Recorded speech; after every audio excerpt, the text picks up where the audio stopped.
مجھے ایسا لگتا ہے کہ والدین خود تو تبدیل نہیں ہونا چاہتے، خود تو اپنی زندگی اور اپنے پیٹرن کو اسی طرح ہی رکھنا چاہتے ہیں جس طریقے سے وہ ہمیشہ سے زندگی گزار رہے ہیں، لیکن وہ یہ کہتے ہیں کہ ان کے بچے بہت بھلے انسان بن جائیں۔ تو ان سے میں ہمیشہ گزارش کرتا ہوں کہ بھئی یہ پیرنٹنگ کا مطلب یہ نہیں ہے کہ وہ ان ٹیکنیکس کو ڈسکس کیا جائے جس کے ذریعے بچوں کو سیدھا کیا جا سکتا ہے۔ پیرنٹنگ کا مطلب یہ ہے کہ پیرنٹس اپنے اندر کیا کوالٹیز پیدا کریں جس کے نتیجے کے طور پر بچوں کی صحیح تربیت ہو سکے۔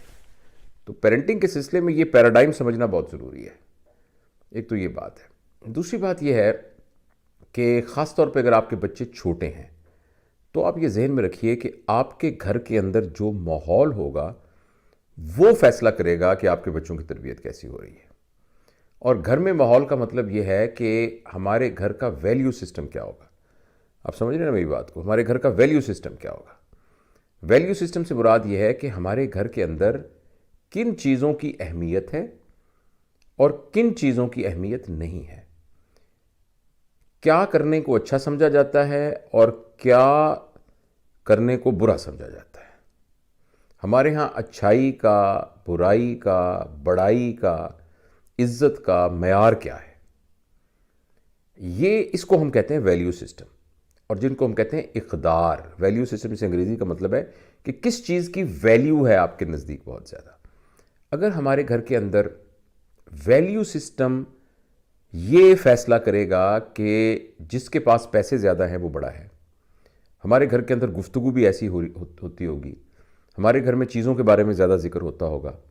ہمارے ہاں ظاہری شان و شوکت کی طرف زیادہ ذکر ہوتا ہوگا، ہمارے ہاں موبائلز کے ماڈل، گاڑیوں کے ماڈل اور برانڈڈ گھڑیوں کے ڈیزائن اور کپڑوں کے ڈیزائن، ان کا ذکر زیادہ ہوتا ہوگا اور اس کو فخر کی بنیاد سمجھا جائے گا،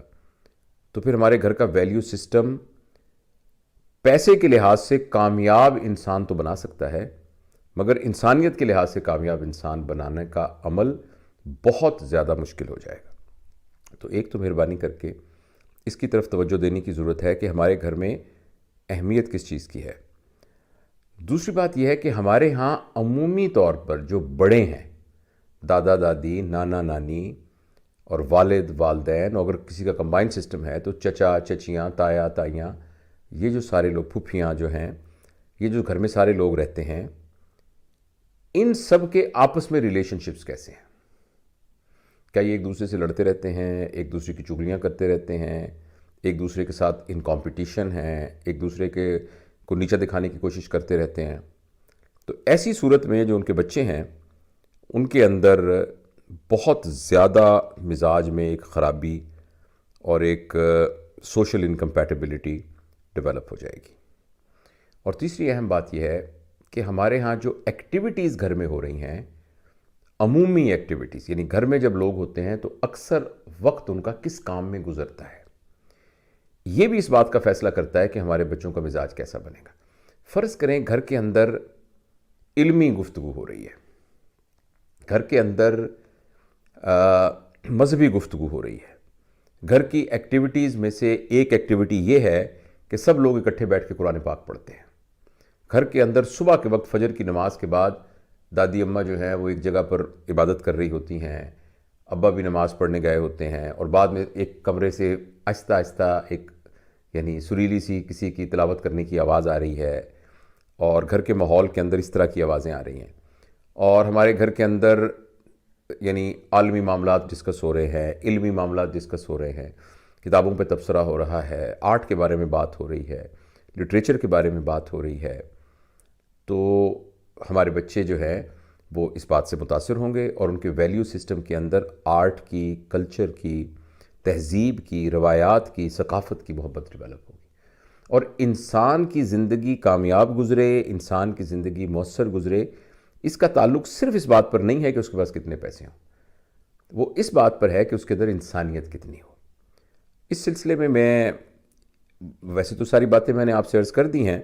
اور آپ ان کو پھیلا کر اور ان باتوں کو مزید کھول کر اس کی جزیات کا خود جائزہ لے سکتے ہیں، لیکن ایک چیز جو بڑی میں آپ کو ڈائریکٹلی پوائنٹ آؤٹ کرنا چاہتا ہوں کہ گھر کے اندر اگر مین ایکٹیویٹی ٹی وی دیکھنا ہے یعنی گھر کا جو مرکزی جو حصہ ہے اور گھر کی جو سب سے مرکزی دیوار ہے اس کے اوپر ٹی وی لگا ہوا ہے، اور سب لوگ جب آتے ہیں تو وہ فوری طور پر یہ فرض سمجھتے ہیں کہ یہ ٹی وی ہر وقت چلتا رہنا چاہیے، اور جب بھی لوگ اس کے گرد بیٹھتے ہیں تو جو ایک مرکزی ایکٹیویٹی ہے اور مرکزی کام ہے وہ اس کا دیکھنا ہے، اسکرین کا دیکھنا ہے، تو اس کی جو ہمیں قیمت اور خمیازہ بھگتنا پڑے گا وہ رشتوں کی کمزوری کے سلسلے میں ہوگا، ایک دوسرے کے ساتھ اعتبار کی کمی کے سلسلے میں ہوگا۔ ضرور دیکھنا چاہیے ٹی وی، یہ ایک گائیڈڈ ایکٹیویٹی ہونی چاہیے اور اس کو اہتمام سے دیکھنا چاہیے، جیسے ہفتے میں ایک دفعہ سب نے پلان کیا ہوا ہے کہ آج ہمارا تفریح کا وقت ہے اور ہم آج بیٹھ کے فلاں چیز دیکھیں گے، تو سب لوگ اس کو تفریح کے طور پر دیکھ رہے ہیں اور سب لوگوں کا ایک ہی مطمع نظر ہے، تو یہ بڑی پھر ایفیکٹو ایکٹیویٹی ہو جائے گی۔ لیکن ہر وقت لوگ اپنے تئیں سکرین کے ساتھ چپکے رہے، اور اسی کی جو دوسری خوفناک شکل ہے وہ یہ ہے کہ موبائل کا بیجا استعمال اور اپنے آئی پیڈ اور لیپ ٹاپ کا استعمال مسلسل، جس کی وجہ سے گھر کے اندر جو آپس میں ایک مکالمہ ہے اور آپس میں ایک تعلق ہے اور آپس کے ساتھ ایک شیئرنگ ہے وہ متاثر ہو جائے، تو یہ ایک بہت بڑی خرابی کا پیش خیمہ ثابت ہوتی ہے۔ میرے خیال کے اندر گھر میں جو نمایاں جگہ ہے وہاں کتابیں پڑھی ہونی چاہیے، اور کتابیں گھر میں ہر شخص کی ضرورت کی کتابیں موجود ہونی چاہیے، اور جو بچے ہیں وہ اپنے بڑوں کو کتابیں پڑھتا ہوا دیکھیں، ان کو نظر آئے، تو جتنا جتنا کتاب کے ساتھ تعلق ہوگا، اتنا جو ہے وہ انسانیت کے ساتھ تعلق ہوگا۔ تو یہ کچھ تھوڑی سی باتیں ہیں، میں ان سمری میں یہی کہوں گا کہ جو بھی والدین اس بارے میں متفکر ہیں کہ وہ اپنے بچوں کی اچھی تربیت کریں، تو مہربانی کر کے وہ تربیت کا عمل اپنے آپ سے شروع کریں۔ ایک بات جو ہم نے بہت کروڑ دفعہ کہی ہے کہ ہمارے بچے وہ نہیں کرتے جو ہم انہیں کرنے کو کہتے ہیں، ہمارے بچے وہ کرتے ہیں جو ہم کرتے ہیں۔ تو جیسا ہم اپنے بچے کو بنانا چاہتے ہیں، یعنی ہم بچے کو کہتے ہیں جھوٹ مت بولو، اور یہ وہ شخص کہہ رہا ہے جو کہ ساری زندگی جھوٹ بولتا رہا ہے۔ ہم بچے کو کہہ رہے ہیں کہ خبردار تم نے موبائل نہیں استعمال کرنا، اور یہ وہ شخص ہے کہ جو ہر وقت اپنے موبائل کے ساتھ کھیلتا رہتا ہے۔ ایک شخص یہ کہتا ہے کہ تم ٹھیک ٹھیک پڑھو، تمہیں فرسٹ آنا چاہیے، یہ وہ شخص ہے جس نے خود ابھی ایف اے بھی پاس نہیں کیا تھا۔ تو اس لیے ہمیں ان چیزوں پر توجہ دینے کی ضرورت ہے۔ بچوں کی تربیت کے سلسلے میں بنیادی بات اپنی تربیت ہے۔